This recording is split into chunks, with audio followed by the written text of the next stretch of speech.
ओम श्री परमात्मा नमः।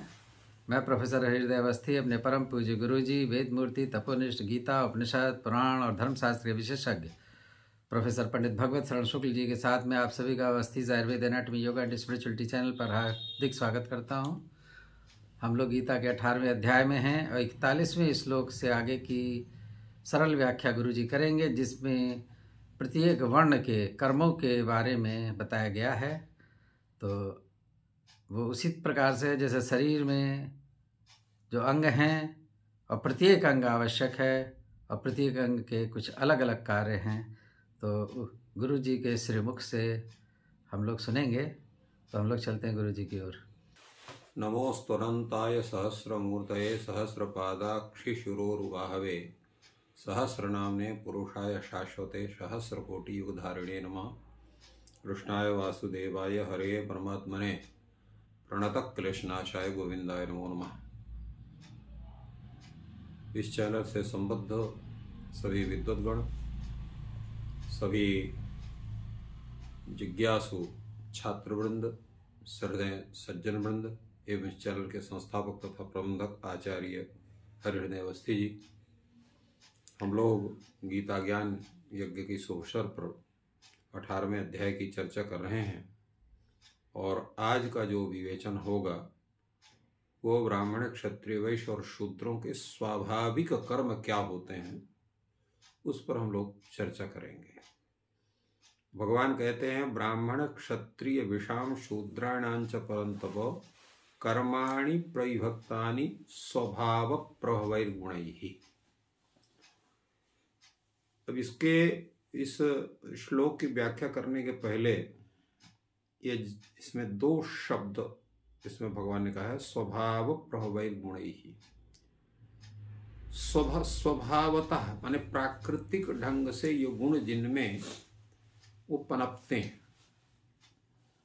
उनके लिए वो आयातित नहीं होते हैं या अभ्यास के द्वारा उन गुणों को प्राप्त नहीं किया जा सकता। ये स्वभाव प्रभवैर्गुणैः का तात्पर्य स्वभाव से ही उत्पन्न होते हैं। अब ये इन बातों को जो रखा गया तो स्वभाव प्रभवैर्गुणैः कर्माणि प्रविभक्तानि। स्वभाव प्रभव स्वभावतः गुणैः, गुण कौन है? सत्व रज तम गुण है, जिनके कारण वो गुण अपने आप में प्रकट होते हैं। किनके प्रकट होते हैं? ब्राह्मण क्षत्रिय विषाम शूद्राणांच। ब्राह्मणों के गुण, ब्राह्मण के अपने कर्म, स्वाभाविक कर्म, क्षत्रियों के स्वाभाविक कर्म, वैश्यों के स्वाभाविक कर्म और शूद्रों के स्वाभाविक कर्म। यह कर्म जो है स्वभाव प्रभवैर्गुणैः, अर्थात उनके जो स्वभाव से वो गुण हैं सत्वरजतम है, उनके माध्यम से ये कर्म उनके अंदर होते हैं। अब प्रश्न ये होता है कि इन प्राणियों के अंदर जो है ये स्वाभाविक गुणों का स्वरूप बनता कैसे है? तो उसका मुख्य है कि इस भूमि, ये जो है भारत भूमि या पृथ्वी लोक, ऐसा हम कह सकते हैं, भारत भूमि भी न कह करके पृथ्वी लोक कह सकते हैं। पृथ्वी लोक में जितने भी लोग जिस जिस रूप में जन्म लेते हैं, जहां जन्म लेते हैं, वे सब अपने जन्म जन्मांतरों के कृत जो कर्म हैं उनके आधार पर वो जन्म लेते हैं। अब उसके आधार पर ही उनका स्वभाव अपना बनता है और उस स्वभाव के अनुरूप ही प्राणियों के अंतःकरण में सत्व का, रज का और तम का, इन तीनों गुणों की वृत्तियां उत्पन्न होती हैं। तो इसलिए उन गुणों का के आधार पर स्थिति बनती है। अब उसमें कोई गुण आपका ऐसा है जिसके आधार पर आप शूद्र कुल में उत्पन्न होते हैं या क्षत्रिय वैश्य कुल में उत्पन्न होते हैं या क्षत्रिय कुल में उत्पन्न होते हैं या तो ब्राह्मण कुल में उत्पन्न होते हैं। तो वो स्वाभाविक गुणों का विकास आपके अंदर स्वतः दिखाई पड़ेगा। वो जबरदस्ती आप उसको अभ्यास आदि के बल पर उसको स्थापित नहीं कर सकते हैं। इसलिए भगवान ने कहा कि स्वभाव प्रभवैर्गुणैः कर्माणि प्रविभक्तानि। जिसमें सत्व गुण अधिक होगा, रजोगुण तमोगुण का अंश अत्यल्प होगा या बिल्कुल नहीं होगा, तो बिल्कुल नहीं होगा तो ऐसा तो नहीं कह सकते हैं। कारण यह है कि ये त्रिगुणात्मिका जो सृष्टि है, तो ब्राह्मण के अंदर 100% सत्व गुण होगा ये नहीं कह सकते। कुछ अंश तमोगुण का भी होगा, कुछ अंश रजोगुण का भी होगा, परंतु प्रधानता उसके सात्विक गुणों की होगी। इस कारण से भगवान ने उसके शम दम तप अशौच इत्यादि के विषय में चर्चा किया, क्योंकि इनके स्वाभाविक गुण होंगे।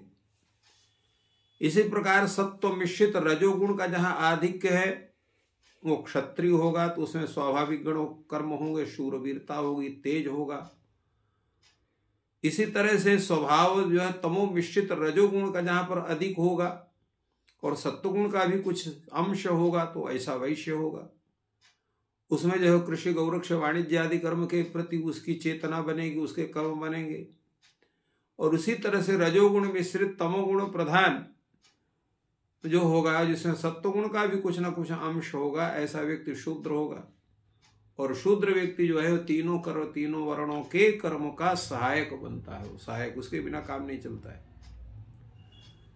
तो इस कारण से भगवान ने इन सबके स्वाभाविक गुणों को बतलाया।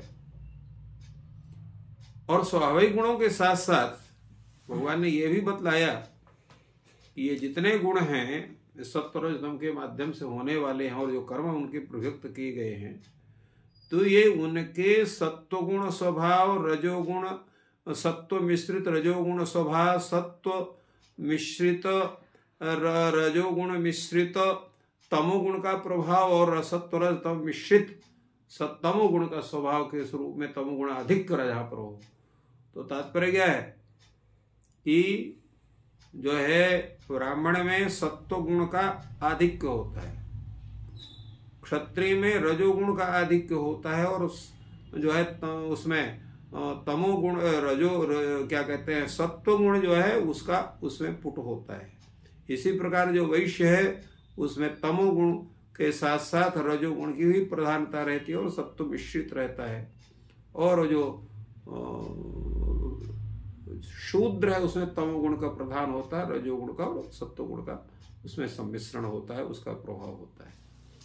अब ये प्रश्न उठता है कि ये इस पर बहुत विवाद है और आधुनिक लोगों में तो विशेष विवाद है, तो ये होता स्वरूप इनका कैसे, इस पर थोड़ा सा वैज्ञानिक स्वरूप क्या बन सकता है, इस पर थोड़ा सा हम लोगों को चर्चा करनी चाहिए निरपेक्ष भाव से। उसका मुख्य कारण यह है कि अगर आप सत्व प्रधान स्वरूप में आप हैं तो आप उन कार्यों को करने में सक्षम नहीं होंगे जिन कार्यों को क्षत्रिय आदि को करना होता है। आप में उसमें उस कार्य के विधान में कहीं न कहीं आप अपने को अक्षम पाएंगे, असमर्थ पाएंगे, वो नहीं कर सकते। जैसे शूद्र के ही काम है, अनेक प्रकार के जो जितने भी कला कौशल है, वो चाहे काष्ठ कला हो, चाहे चर्म कला हो, चाहे वस्त्र कला हो, चाहे वो लौह कला हो या अन्य कलाएं जितनी भी प्रकार की हैं, उन कलाओं में जितना समय लगा करके सब कुछ छोड़ करके उनकी साधना करनी पड़ती है, तो वो ब्राह्मण क्षत्रिय उसको नहीं कर सकते। उनके पास उसके लिए धैर्य नहीं बनेगा, उसका उनका दूसरे तरफ कार्य मन जाएगा, दूसरे तरफ कार्य लगेगा, इधर मन नहीं लगेगा उनका। इसी प्रकार वैश्य कृषि करने में कितने परिश्रम पड़ता है, दिन रात उस पर लगना पड़ता है। इसी प्रकार वाणिज्य कर्म में देश विदेश कहाँ नहीं भ्रमण करना पड़ता है। इसी प्रकार जो है पशुपालन है, तो इनमें जो श्रम लगता है उसको ब्राह्मण और क्षत्रिय उतने ढंग से नहीं कर सकते जितने ढंग से कर सकते हैं। और आज भी देखा जाता है कि कृषि कर्म हो, चाहे वो पशुपालन का कर्म हो, चाहे वाणिज्य कर्म हो, वो वैश्य ही आज भी सही ढंग से कर रहा है।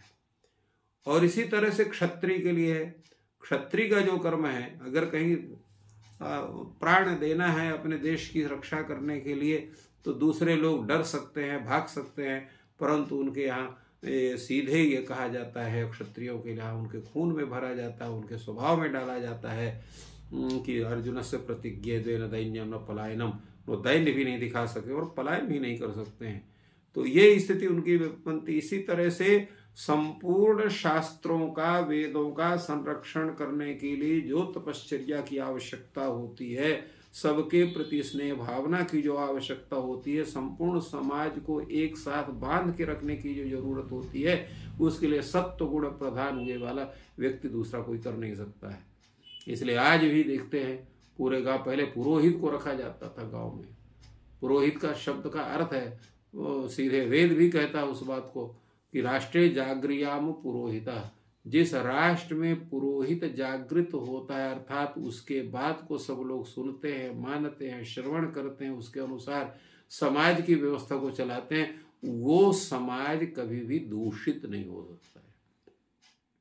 इसलिए जो अन्य अन्य देशों में अन्य अन्य धर्म आदि जो वहां पर विकसित हुए, उसका मुख्य कारण है पुरोहित का अपमान होना।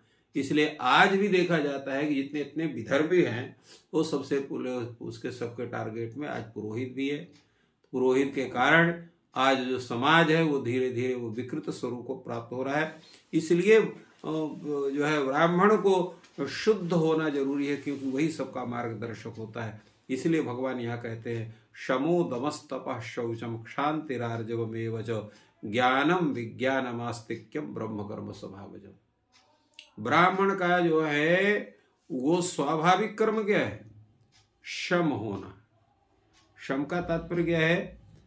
अंतःकरण के को अपने वश में करके विक्षेप रहित शांत बना लेना, सांसारिक विषयों का चिंतन त्याग कर देना, केवल परमात्मा चिंतन में अधिक स्थिति होना। इसके बाद दम होना। दम का मतलब क्या है? समस्त इंद्रियों को अपने वश में करना, परमात्मा प्राप्ति में लगाना, ये दम का स्वरूप है। और तपश्चर्या, स्वधर्म पालन के लिए कष्ट सहना, अनेक प्रकार के व्रतादि परिपालन करना, अहिंसादि व्रत का पालन करना, भोग सामग्रियों का त्याग करना, और इस तरह से चाहे वो जो है वो ग्राम निवास हो, चाहे वन निवास हो, चाहे नगर निवास हो, कहीं भी रहते हुए वन की निवास की रूप में ही अपनी दिनचर्या को स्थापित करना, ये तप का स्वरूप है।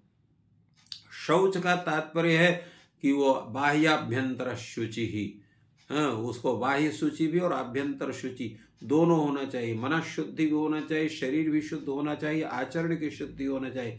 अर्थात जितने प्रकार की अशुद्धि हैं वो बिल्कुल नहीं होना चाहिए। तो कौन कौन प्रकार की अशुद्धि होती हैं? सबसे पहला होता है मन जो है वो गड़बड़ होता, तो मन का पवित्रता मन की होना चाहिए, फिर इंद्रियों की पवित्रता होना चाहिए, फिर आचरण की पवित्रता होना चाहिए, फिर आहार की पवित्रता होना चाहिए, जल की पवित्रता होना चाहिए। तो ये सब पवित्रता ब्राह्मण में होना जरूरी है। दूसरा कोई कहीं भी किसी भी तरह से जीवनचर्या चला सकता है कि तो ब्राह्मण नहीं चला सकता, अन्यथा उसका ब्राह्मणत्व तो खतरे में पड़ जाएगा। क्षांति का तात्पर्य होता है क्षमा भाव। कोई गलती भी करा है, ठीक है, नहीं जानता होगा इसलिए गलती कर दिया, तो उसको क्षमा भाव होना चाहिए। इसके अनंतर है आर्जवम एवच। आर्जव को होता सरलता, सभी अवस्थाओं में सरल भाव होना चाहिए। सभी को जो कोई भी उससे मिलता है तो मिलने में किसी को ये ना लगे कि आदमी ये बड़ा वैसे है, इससे हम कैसे मिलेंगे। सबको सरल भाव से सबसे मिलना जुलना, व्यवहार सरल व्यवहार, व्यवहार में सरलता होना चाहिए।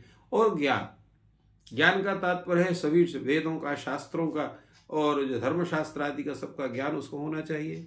और विज्ञान का मतलब उसको साथ साथ में ज्ञान के साथ साथ उस विषय का उसके आचरण में भी प्रभाव दिखना चाहिए। क्योंकि विज्ञान जो है वेद शास्त्र महापुरुषों के द्वारा जो भी साधन बतलाए गए हैं उन साधन के स्वरूप का साक्षात करके उसको अपने आचरण में स्थापित करके लोगों को उपदेश देना, ये मुख्य रूप से विज्ञान का कर्म है। इसके बाद जो है आस्तिक्यम, भगवान ने कहा ये आस्तिक्य भी जो है वो कर्म है। आस्तिक का तात्पर्य क्या होता है? आस्तिक का तात्पर्य है कि वेद है, शास्त्र है, ईश्वर है, परलोक है, इनके सत्ता पर पूर्ण विश्वास रखना। जिनको उसके समझ में नहीं है उनको समझा करके उनको भी मार्ग पर आरूढ़ करना, तो ये सब आस्तिक का स्वरूप है। तो ये ब्राह्मणों के स्वाभाविक कर्म है। अर्थात सत्व गुण की प्रधानता जब रहेगी तब इन गुणों का विकास स्वतः हो जाता है, उसके लिए प्रयास नहीं करना पड़ता है। स्वतः उनकी बचपन से ही उनकी आराधना में और अपने जो है भोग आदि साधन के प्रति विरक्ति होना और शास्त्र के अनुसार अपनी स्थिति होना, ये स्वतः होने लगता है। इसलिए भगवान ने कहा स्वाभाविक का मतलब प्राकृतिक रूप से। और प्राकृतिक कर्म बनते कैसे हैं? तो ये प्राकृतिक कर्म बनते हैं सात्विक गुण के स्वरूप होने से। इसलिए गीता में पूर्व में सात्विक भोजन के लिए, सात्विक बर्ताव के लिए, सात्विक वृत्ति के लिए, हर तरह से सात्विक, राजस और तामस तीनों स्वरूपों को भगवान ने बतलाया। और तीनों स्वरूपों को बतलाने का तात्पर्य यही होता है कि आप जो है अपने सर्वत्र अपने क्षेत्र में सात्विकता को ही स्थापित करें। इसलिए ब्राह्मण के इन्हीं के आधार पर 6 उसके जो है वृत्तियां मानी गई, 6 उसके कर्म माने गए। अध्ययनम, अध्यापनम, यजनम, याजनम तथा दानम, प्रतिग्रहम चैव ब्राह्मणानाम अकल्पयत्। ये मनुस्मृति में कहा गया। अध्ययन, अध्यापन, यजन, याजन, दान और प्रतिग्रह, ये ब्राह्मण के ये 6 कर्म मुख्य रूप से माने गए हैं। इन 6 कर्मों के आधार पर ही उसकी जीवन चलता है। और इन 6 कर्मों के लिए उसको ये जो शमो दमस्तपा शौ शम क्षांतिरार्जव में ज्ञान विज्ञान वास्तिक्यम ये जो बतलाया गया, उन्हीं के कारण ये 6 कर्म का वो स्वरूप ब्राह्मण में बन सकता है, अन्यथा नहीं बन सकता है। ये भगवान का मुख्य रूप से ब्राह्मणों के लिए कथन है। इसी तरह से क्षत्रियों के कर्म है। क्षत्रियों के कर्म के विषय भगवान ने बताया। शौर्यम, तेजो, धृतिर्दाक्षम, युद्धे चाप्य पलायनम, दानमीश्वर भाव से क्षात्रम कर्म स्वभावजम। शौर्य होना, शौर्य का तात्पर्य क्या है? शौर्य का तात्पर्य शूरवीर होना, मैंने आता अपने बड़े बड़े बलवान शत्रु का भी न्याययुक्त सामना करने में उसको भय नहीं लगना चाहिए। जो योद्धा है, जो शूरवीर है, जिसके अंदर शौर्य है, तो अपने से बड़े ताकतवर व्यक्ति से भी लड़ने में और उसको जीत लेने में उसको जो है दिक्कत नहीं होती। यही शौर्य का तात्पर्य। छोटा भी व्यक्ति वो अपने बड़े से लड़ सकता है अगर उसको ये लगे कि ये इस व्यक्ति का जो कर्म है वो अन्याय पूर्वक है, इसलिए अन्याय को जो है दबाने के लिए उस शूरवीर क्षत्रिय कर्तव्य है उसको पराजित करके और उसको भी न्यायोचित दंड दे। इसी प्रकार तेज होना, तेज का तात्पर्य क्या है? तेज का तात्पर्य है कि किसी भी कार्य विधान में जो है वो शक्ति के प्रभाव से मनुष्य का दूसरे को दबाव बनाकर उसको कर्तव्य पालन में उसको लगा देना, और दूसरे को जो अगर कोई अनुचित व्यवहार कर रहा है, प्रतिकूल व्यवहार कर रहा है, तो उसको अपने प्रताप से उसको शांत करके उसको न्याय मार्ग में लगाने का जो स्वरूप है, जो तेज को, उसको तेज कहते हैं। इसी प्रकार धृति मतलब धैर्य। धैर्य का तात्पर्य है कि बड़े से बड़ा संकट उपस्थित हो जाए, ये लगे कि हमारा शरीर ही जो है नहीं रहेगा कहीं, तो मृत्यु से भी डरने के अवस्था में भी जो डरे नहीं और किसी भी न पुत्र पौत्र आदि की चिंता किए बिना और जो है अपने कार्य में शत्रु को पराजित करने में, अपने देश की रक्षा करने में वो जो डटा रहे धैर्य पूर्वक, उसी को कहते हैं धृति। इसके बाद है चातुर्य। चातुर्य का तात्पर्य क्या है कि जहाँ परस्पर किसी भी प्रकार का झगड़ा है आपस में, परिवार में, उनका या गांव में के लोगों से या उनको न्याय करना, उनको सही निर्णय देना, और युद्ध में करने में मित्र वैरी और आदि मध्यस्थों का यथा योग्य व्यवहार करके कुशलता पूर्वक उसका पूर्ण रूप से समाधान करना, ये चातुर्य है। क्योंकि चतुरता का तात्पर्य कि विषम परिस्थिति में भी अपने बुद्धि का प्रयोग करके और चतुरता से उस कार्य को संपादित करना। युद्धे चाप्य पलायनम, युद्ध करते समय पीठ पीछे नहीं देना, ये बहुत बड़ी चीज है। तो ये क्षत्रिय में होता है, क्योंकि अगर युद्ध से आप पीछे हट जाएंगे तो शत्रु पक्ष आपके देश में कब्जा कर सकता है। तो इसलिए भगवान ने कहा कि युद्ध में क्षत्रिय को पीठ पीछे नहीं देना चाहिए। लड़ते लड़ते मर जाए तो मर जाए, परंतु पीछे नहीं होना है, ये एक स्थिति होना चाहिए, माने युद्ध में पूर्ण रूप से तत्परता होना। दूसरा है दान। दान का तात्पर्य क्या है कि उदारता पूर्वक यथा योग्य पात्र को दान देना। तो दानम ईश्वर भावश्च, ईश्वर भाव का तात्पर्य क्या है कि समाज को उचित रूप से न्याय के अनुसार सबको प्रशासन से अपने वशीभूत करना, हमारे अर्थात उचित प्रशासन से सबको जो है नियम पूर्वक प्रजा को या लोगों को जो है नियम में प्रवृत्त करना, जो व्यक्ति सही है उनका संरक्षण करना अर्थात साधुओं का संरक्षण करना, जो दुर्जन है उनको दंड देना और समाज को सुव्यवस्थित करना, ये ईश्वर भाव का तात्पर्य है। तो ये क्षत्रियों के स्वाभाविक कर्म है। अब ये क्षत्रियों के जो स्वाभाविक कर्म हैं ये तभी बन सकते हैं जब सत्व गुण मिश्रित रजोगुण की प्रधानता हो, अन्यथा ये स्वरूप नहीं बन सकते हैं। इसलिए हमारे यहाँ जो विवाह की पद्धति मानी गई वो कि ब्राह्मण ब्राह्मण के यहाँ ही विवाह करेगा, क्षत्रिय क्षत्रिय के यहाँ ही विवाह करेगा, तो उसके जो स्वाभाविक पारिवारिक गुण हैं, उस वंश के गुण हैं, उस संतति में वो संक्रमित होंगे, स्वतः संक्रमित होंगे। अगर कोई ब्राह्मण क्षत्रिय कन्या से विवाह करता है तो उसके संतान में क्षत्रिय के गुण पनपेंगे। अगर कोई वैश्य की कन्या से विवाह करता है तो वैश्य के गुण पनपेंगे। शूद्र की कन्या से विवाह करता है तो शूद्र के गुण पनपेंगे। तो ब्राह्मण का जो गुण है उसका ह्रास हो जाएगा, तो एक संस्कृति की पूरी पूरी संस्कृति नष्ट होती है। इसी प्रकार क्षत्रिय कोई अगर वो ब्राह्मण कन्या से विवाह करता है तो ब्राह्मण कन्या के से उत्पन्न जो संतान है उसके अंदर ब्राह्मण के वाले गुण अधिक होंगे, क्षत्रिय गुण कम होंगे। तो लिहाजा जो प्रशासन में जो है उतना वो कड़ा प्रशासन निर्णय नहीं ले पाएगा, उसके अंदर दया भाव ज्यादा आ जाएगा। तो प्रशासन में क्या है, सर्वत्र दया काम नहीं करती थी, वहां तो कठोरता भी आवश्यकता होती है। तो इसलिए कहा गया कि आपको क्षत्रिय कन्या से ही विवाह करना है, ब्राह्मण कन्या से। वैश्य कन्या से होगा तो सर्व जगह वो व्यापार देखेगी तो औदार्य नहीं बन पाएगा उसका। शूद्र कन्या से होगी तो वो जो प्रशासन संबंधी जो सहयोग हो नहीं कर पाए, केवल सेवा भाव तो बहुत अधिक करेगी, बाकी काम नहीं कर पाएगी। इसी तरह से वैश्य के लिए है, वैश्य भी अगर ब्राह्मण कन्या से विवाह करता है तो उसकी जो उत्पन्न संतान है उसमें ब्राह्मणोचित गुण अधिक होने के कारण उसके जो है कृषि है, गौरक्ष है, वाणिज्य में उतनी वो सहायिका नहीं बन सकती है।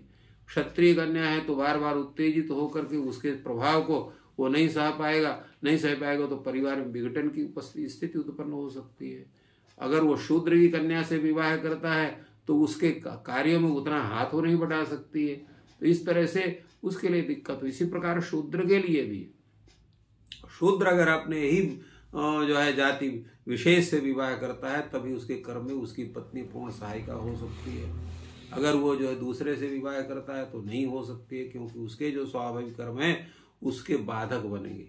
ब्राह्मण कन्या से विवाह तो किसी भी कार्य में सहयोग करने में वो आनाकानी करेगी, उसका मन जो है खाली पूजा पाठ में लगेगा, बाकी कामों में लगेगा, अन्य कार्यों में नहीं लगेगा। क्षत्रिय कन्या होगी तो वो इतनी तेज तराट होगी, सबकी बात नहीं सह पाएगी। इसी प्रकार वैश्य कन्या होगी तो उसका भी दूसरा स्वरूप होगा, उसके कार्य में सहायक नहीं बन पाएगी। इसीलिए कहा गया कि प्रत्येक वर्ग के व्यक्ति को प्रत्येक वर्ग में ही विवाह आदि संस्कार करना चाहिए। उसी तरह से उनका सबका भोजन होना चाहिए, उसी तरह उनके आचरण होना चाहिए, उसी तरह से व्यवहार होना चाहिए, उसी तरह से शिक्षा होनी चाहिए। जो तथाकथित प्रगतिवादी लोग जो कहते हैं कुछ नहीं होता है, किसी में ये नहीं है वो नहीं, अनेक प्रकार के, तो उनको ये पता नहीं है कि आज विज्ञान कितनी प्रगति कर गया है। और विज्ञान के आधार पर आज जो डीएनए टेस्ट हो रहा है तो डीएनए के द्वारा ये भी ज्ञात हो सकता है कि तत्त व्यक्तियों के जो गुण हैं वो किस तरह से अगर विवाह आदि के माध्यम से कैसे उस डीएनए में अंतर हो सकता है।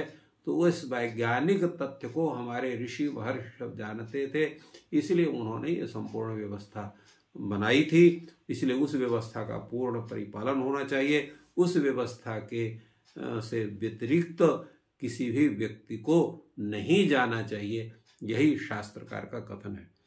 वैश्य के कर्मों को और शूद्र के कर्म को भगवान बतला रहे हैं। कृषि गौरक्ष वाणिज्यम वैश्य कर्म स्वभावजम परिचर्यात्मकम कर्म शूद्रस्यापि स्वभावजम।